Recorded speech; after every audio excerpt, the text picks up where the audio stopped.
दौरे पर यह विदेश मंत्रालय की प्रेस कॉन्फ्रेंस थी जो इस दौरे से मुतालिक बता रहे थे। और इस वक्त बड़ी खबर हिमाचल से आ रही है। आपको बता दें कि शाहपुर के रेड कुमार में तूफान ने कहर बरपाया है। लेखराज नाम के शख्स के घर की छत उड़ी है तूफान की वजह से।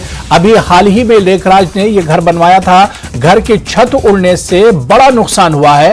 पीड़ित लेखराज ने गुहार लगाई है, प्रशासन से मुआवजा देने की गुहार लगाई है।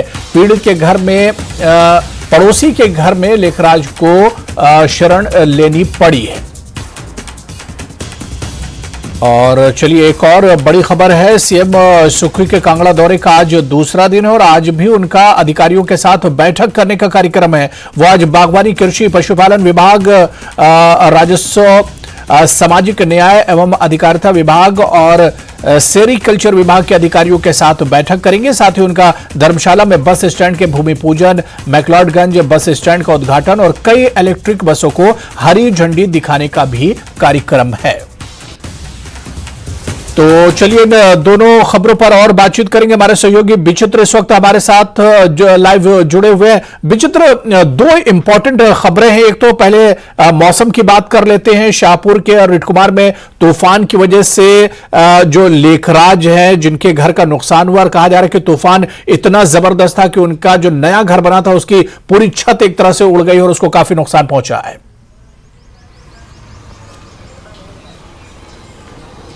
अबू, ये बात बिल्कुल सही है क्योंकि देखिए वो जो पीड़ित लेखराज है उन्होंने सीधे ही न्यूज़ 18 नेटवर्क के साथ संपर्क किया और अपनी ये आप बीती उसने बताई है और बाकायदा उसने अपने घर की पूरी तस्वीरें और खुद उसने ये जिक्र किया है कि कैसे उसने पाई पाई करके जो है अपना घर बनाया था। और इससे पहले वो भारतीय सेना में भी था और उससे रिटायर्ड होने के बाद जो है उसके एक सपनों का मकान खड़ा हुआ था। लेकिन बीते कल जिस तरह से तूफान आया और तूफान की वजह से उसका अचानक से घर की जो छत है वो उड़ गई है और उसने उसकी जो आप बीती है वो न्यूज़ 18 की मार्फत प्रशासन तक और सरकार तक पहुंचाने की अपील भी की है। और न्यूज़ 18 निश्चित तौर पर उसकी इस आप बीती को जो है वो सरकार और प्रशासन तक पहुंचा भी रहा है न्यूज़ 18 के कैमरे की मार्फत, इन तस्वीरों की मार्फत। और ये केवल एकमात्र लेखराज ही नहीं है अबू। इस तूफान ने न जाने और कितने लोगों की घरों की छतें जो है वो उड़ाई होंगी, लेकिन बहुत से लोग जो है इस तरह से अप्रोच नहीं कर पाते हैं। चाहे हम लोग वो न्यूज़ 18 की या मीडिया की बात करें या फिर हम सरकार प्रशासन की बात करें, बहुत से लोग इस तरह से अपनी आवाज बुलंद नहीं कर पाते हैं। तो ऐसे लेकिन सुनने में जरूर आता है कि बहुत से लोगों को इस तरह का नुकसान जो है वो हुआ भी है। तो फिलहाल जिस तरह से तूफान और जिस तरह से नेचुरल क्लाइमेट, तो बिल्कुल विचित्र ये जाहिर करता है कि तूफान कितना ज्यादा भयानक तूफान था और इसमें काफी बड़े पैमाने पर माली नुकसान हुआ है। विचित्र, आज सीएम सुखू के कांगड़ा अगर दौरे की बात करें तो उनके दौरे का आज दूसरा दिन है।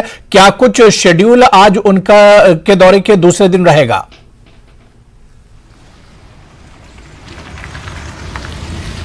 देखिए अब वो बिल्कुल, क्योंकि 9 दिवसीय इस कांगड़ा प्रवास पर जो है मुख्यमंत्री सुखविंदर सिंह सुक्खू जो है वो आए हुए हैं। बीते कल भी उन्होंने विभागों के तमाम आला अधिकारियों के साथ जो वो बैठक की थी और कांगड़ा को पर्यटन के नजरिए से, पर्यटन के लिहाज से कैसे जो है वो पर्यटन कैपिटल बनाया जाए, इसके लिए जो है उन्होंने गहन मंथन किया था, समीक्षाएं की थी, सुझाव मांगे थे और उस पर गहन चिंतन हुआ। बैठक में बहुत सारी बातों पर चर्चा हुई है और आज भी ठीक उसी तरह से तमाम अलग अलग विभागों के, जिसमें पशुपालन विभाग है, जिसमें बागवानी है, जिसमें कृषि विभाग भी है, राजस्व है, इन पर जो दोपहर से पहले जो है वो बैठक होनी सुनिश्चित हुई थी 10:30 बजे के करीब और 10:30 बजे से लेकर ये 5 बजे तक बैठक होनी थी। लेकिन बीच में एक और अन्य कार्यक्रम को ऐड ऑन कर दिया गया है, जो कार्यक्रम अगले दिन यानी 25 मई को होना था और वो है जो इलेक्ट्रिक बसेज, 15 के करीब जो इलेक्ट्रिक बसेज हैं जो कि धर्मशाला को सौगात के तौर पर जो है वो परिवहन विभाग ने दी है, उन बसों को हरी झंडी दिखाना था। साथ ही साथ धर्मशाला का जो बस स्टैंड है उसका भूमि पूजन करना था और ग्लोबल सिटी मैक्लोडगंज में बिल्कुल, यानी आज दूसरा दिन भी सीएम का जो है काफी बिजी शेड्यूल रहने वाला है। विचित्र, आप नजर बना रखिए,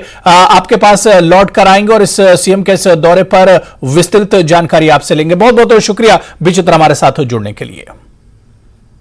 तो चलिए इस बुलेटिन में अभी फिलहाल इतना ही। नमस्कार।